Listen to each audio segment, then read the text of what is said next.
எம்பெருமானார் திருவடிகளே சரணம். ஆண்டாள் திருவடிகளே சரணம். மார்கழி திங்கள் மதி நிறைந்த நன்னாளால், மார்கழி திங்கள் மதி நிறைந்த நன்னாளால், நீராடப் போகுவீர் போதுமினோ நேரிழையீர், சீர்மல்குமாய்ப்பாடி செல்வச் சிறுமீர்கள், சீர்மல்குமாய்ப்பாடி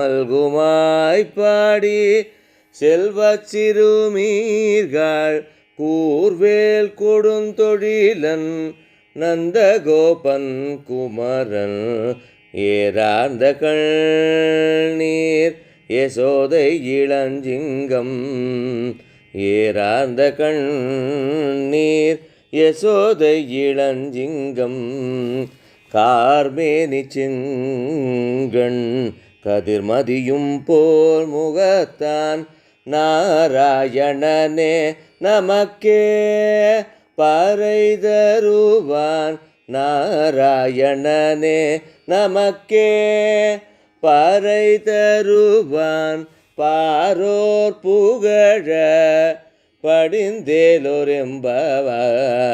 பாரோர் புகழ படிந்தேலோரெம்பவாய், மார்கழி திங்கள். அனைவருக்கும் நமஸ்காரம்.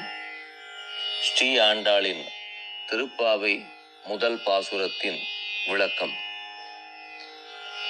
யதிகளானவர்கள் இந்த பூவுலகத்தில் சம்சார சாகரத்தில் உழலும் ஜீவாத்மாக்களை பரமாத்மாவுடன் இணைப்பதற்கான பாதையை வகுத்து தருகிறார்கள். ஆண்டாளும் அவ்வாறே தனது திருப்பாவையில் இவ்வுலக மாந்தர்கள் இங்கு துஞ்சும் அந்த ஜீவாத்மாக்கள் எந்தெந்த உபாயங்கள் மூலம் பரமாத்மாவை அடையலாம் என்பதை விளக்கியிருக்கின்றார். மாதங்களில் நான் மார்கழி என பகவான் கிருஷ்ணர் கீதையில் கூறியபடி, இந்த மார்கழி மாதத்தில் நடைபெறும் சம்பவங்களாக ஆண்டாள் உருவகப்படுத்துவதிலிருந்தே நாம் தெரிந்து கொள்ளலாம். ஆண்டாள் உணர்த்த விரும்பது, நாம் இருக்கும் இடம் இந்த மாதம் முழுவதும் பகவான் கிருஷ்ணனின் ஆதிக்கத்தில் உள்ளது. ஆண்டாள் இந்த ஜீவாத்மாவிற்கு எடுத்து சொல்லும் கருத்துக்கள் இந்த 30 நாட்கள் என்பது நம்முடைய முழு வாழ்நாளாக கருதி கொள்ளலாம். நம்முடைய முழு வாழ்நாளுமே பகவான் கிருஷ்ணனின் ஆதிக்கத்தில் தான் இருக்கிறோம் என்பதை முதல் உணர்த்துகிறார். மதி நிறைந்த நன்னாளார். மதி என்பது வானில் ஒளிரும் நிலவு. நாம் நமது இல்லத்திலிருந்து வெளியில் வந்தால் மட்டுமே அந்த மதியின் சுகத்தை அனுபவிக்க முடியும். சூரியனோ சந்திரனோ இயற்கை சம்பந்தப்பட்ட எதுவானாலும் நாம் நமது இல்லத்திலிருந்து வெளிவந்தால் மட்டுமே அவற்றை அனுபவிக்க முடியும். இல்லத்தில் இருந்து கொண்டிருந்தால் அவற்றை அனுபவிக்க முடியாது.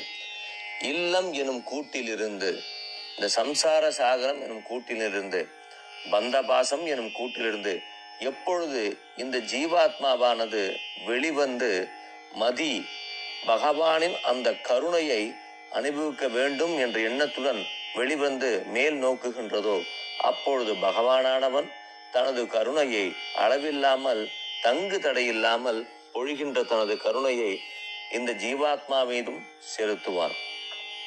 நீராட போதுவீர் போதுமினோர் நேரிழியர்.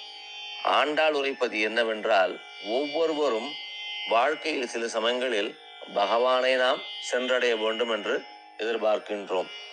சில கணங்களானாலும் சில மணித்துளிகளானாலும் சில நாட்களானாலும், முக்கியமாக விரத காலங்களில் 48 நாட்கள் விரதம் அல்லது மாதந்தோறும் வரக்கூடிய ஏகாதசி விரதம், வைகுண்ட ஏகாதசி விரதம், கார்த்திகை விரதம், சங்கடஹர சதுர்த்தி விரதம், இது போன்ற விரதங்கள் மூலமும் நாம் பகவானின் ஞாபகத்தையும் பகவான் ஸ்மரணையும் பகவானை அடைய வேண்டும் என்ற எண்ணத்தையும் வெளிப்படுத்துகின்றோம். அது போலவே இந்த நீராடல் நமது உடல் தூய்மைப்படுத்த வேண்டும் என்று நாம் எண்ணக்கூடிய காலங்கள். அப்படி ஒரு சில சமயங்களில் நாம் பகவானை பற்றி எண்ணிக்கொண்டிருக்கிறோம்.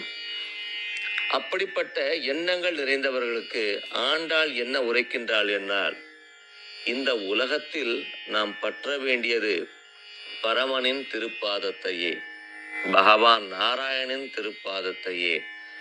அந்த நாராயணின் அருமை பெருமைகளாக ஆண்டாள் இங்கே உரைப்பது என்னவென்றால் கருமை, செம்மை முதலிய விஷயங்கள். இந்த பூ உலகத்தில், இந்த லௌகிக உலகத்தில் கருமைக்கு என்றுமே ஒரு மாற்று குறைவு உண்டு. ஒரு சிகப்பாக இருப்பவர்களை பார்த்து பரவசப்படும் நாம் கருப்பாக இருப்பவர்களை பார்த்து பரவசப்படுவதில்லை. கருப்பான விஷயங்கள் எப்பொழுதுமே ஒரு தீண்டத்தகாததாகவே இருக்கின்றது. ஆனால் ஆண்டாளானவள் பகவான் கிருஷ்ணனானவன், பகவான் நாராயணனானவன், கருமை தீமை, செம்மை நன்மை அனைத்திற்கும் அப்பாற்பட்டவன், அனைத்தும் தன்னுள்ளே அடங்க பெற்றவன். நீங்கள் கருமையை வெறுத்தால் பகவானை வெறுக்கின்றீர்கள், கருமையை ஆதரித்தால் பகவானை ஆசிரியிக்கின்றீர்கள். இத்தகைய உயர்ந்த தத்துவத்தை ஒரு சிறு பாடல் மூலம் ஆண்டாள் நமக்கு விளக்குகின்றாள்.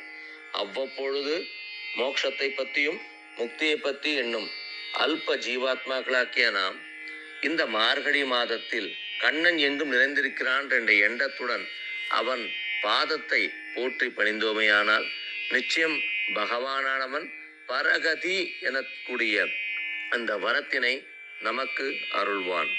நன்றி மற்றும் வணக்கங்களுடன் கூரம் திருவாழி சுந்தரம் முகுந்த ராமானுஜதாசன்.